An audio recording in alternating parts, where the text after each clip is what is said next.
Hi class. For my presentation, I chose to compare K through 12th education in Japan versus America. I chose this topic because I'm very passionate about education. It is a vital part of a child's development, and it gives students the tools and skills they need to be successful both in the classroom and outside of the classroom.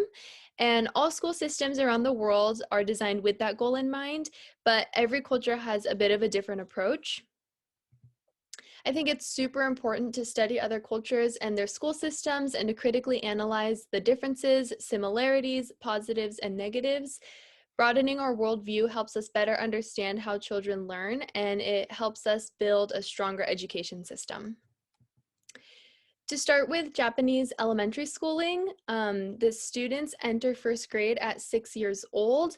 In school, it is their cultural traditions are heavily emphasized, and they include Japanese arts such as shodo, haiku writing, and kanji writing. Kanji is like symbols, and they typically write them using a brush and some ink. And the other subjects taught, the general subjects taught in schools are Japanese, math, science, social studies, music and crafts, physical education, and home economics. And then in American elementary schools, preschool is very common, pre-K is very common. Children also begin first grade at about 6 years old. Students typically study English, math, science, arts, and history, and topics outside of those core subjects are usually only offered as extracurriculars or in school clubs. One thing unique to American schools, or I guess just different from Japanese schooling, is there is this emphasis on social emotional learning. So not every state is practicing this, but there has been a rise in people advocating to include social emotional learning in elementary schools. There are also a lot of advocates pushing towards including social justice issues in history, and just starting this conversation younger and younger and introducing these topics in elementary school. Another thing that is interesting about American schooling is that the curriculum varies nationwide. So we don't have one set curriculum that every school in America follows. There are like slight differences state to state or even district to district in some cases. The main similarities is that both cultures begin first grade at 6 years old. They're very similar subjects taught, except for cultural specific classes. And both cultures include music and arts into their curriculum, which is super important for a child's development. Some of the differences is that Japan has culture-specific writing classes and shoujo classes, and their class sizes are a lot bigger than in the States. So in America, it's typically more like 25 to 35 students, but in Japan, they average at about 30 to 40 students, and in some cases, they even have 45 students in class. And another big difference is that in Japan, they include home economics classes. And so at a very young age, children are being taught how to cook and how to sew. And there's this emphasis on household chores that just isn't the same in America. And then something unique to American schools is STEAM, or STEM, depending on where you're getting your schooling. But in Japan, they don't really have the same emphasis for science, technology, engineering, arts, and math in the same way that American schooling does. And then moving on to school lunch, I chose to focus on this aspect of schooling as well because lunchtime can be just as important as class time. So Japanese lunchtime is very unique. Students prepare and serve and clean up after one another, and they get together in these small rotating teams, usually assigned by the teacher, and they serve each other lunch, which is really interesting. And the school provides typically very healthy, seasonal and nutritious food. And this practice of teaching children to serve their peers, it really teaches them respect, how to give to one another, teamwork, and also manners. American lunchtime is very different. Lunch is just served by school staff, unless it's maybe a private school with a special program or a Montessori style school. Lunch is typically never served by the students. They're typically never involved in the preparation or cleaning up after mealtime. And it is and has continued to be an issue for many schools to fail to provide students with nutritious foods, especially in lower income areas. They just do not have the funding to be able to provide their students with healthy options. And in a recent NPR article that kind of uncovered the truth behind American lunches, a point that really stood out was that small portions leave students hungry. So there were many students who reported that they were feeling low energy, that they didn't feel full after their lunch, and they were just kind of going through class feeling hungry or unsatisfied. Moving on to middle school. In middle school, almost all students participate in extracurriculars, sports, clubs, arts, and or science. There is a huge emphasis on extracurriculars in Japan. There's really almost no excuse for a student not to be involved in a club or extracurricular of some sort. The students in middle school are about 12 to 15 years old on average. And one thing that's interesting about Japanese middle schools is that in order to advance to higher, so like high school, so 10th to 12th grade, they actually have to complete testing.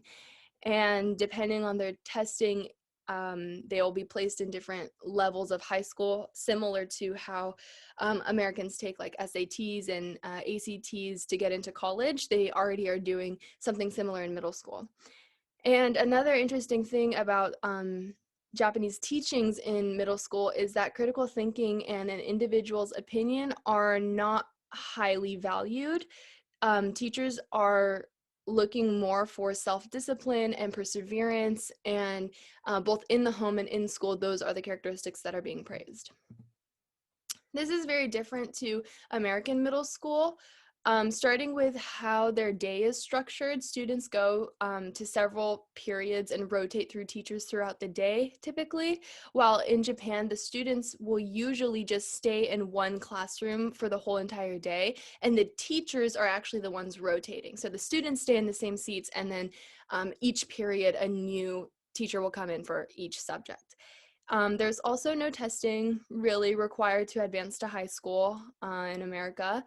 And students take different levels of math or sometimes English as well, depending on their skill level. This is really uncommon in Japan. Typically, everyone is advancing at about the same rate. And many students participate in extracurriculars in America as well, but there isn't as much of a cultural emphasis as Japan has.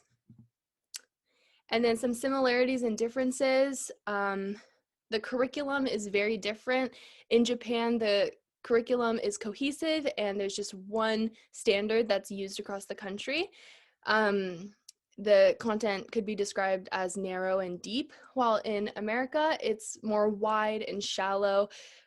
We cover a variety of topics, but don't necessarily go into depth on those topics. And the standards are set by individual education boards per state. So not everyone in the country is learning at the same pace or the same topics. And then what they both have in common, though, is that the government is what's regulating the curriculum. Moving on to high school, in America, students have the chance to gain college credits. So whether that's through AP testing or having access to community college classes, many students are able to actually graduate high school with a year or two of college already completed if they choose to.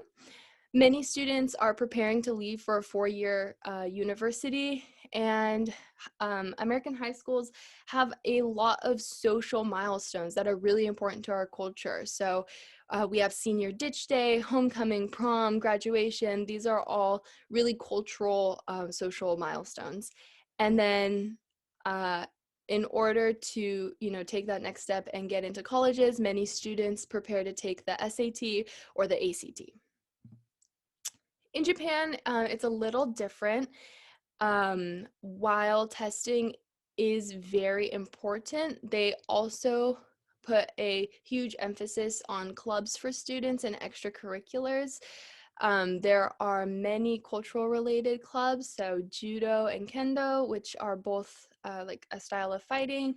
Um, Sado, which is like tea ceremony, Kado, which is Japanese floral arrangements. They're really just ingrained in the school, and many students choose to pursue those clubs. And testing is required for higher education, similar to how the SAT and ACT is required in America.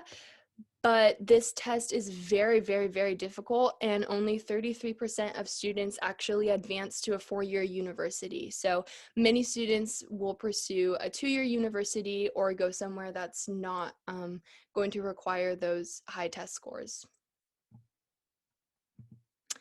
And then some similarities and differences between high school. There is just one grading standard throughout all of Japan, while in America there is a varying grading standard.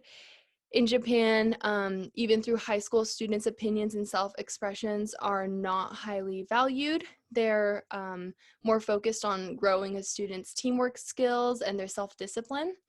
While in America, high school is really a time where their individuality is celebrated, their self-expression is really praised, and their opinions are valued. And then some similarities between the two cultures would be that students are required to study the core subjects, and testing is used to evaluate their understanding.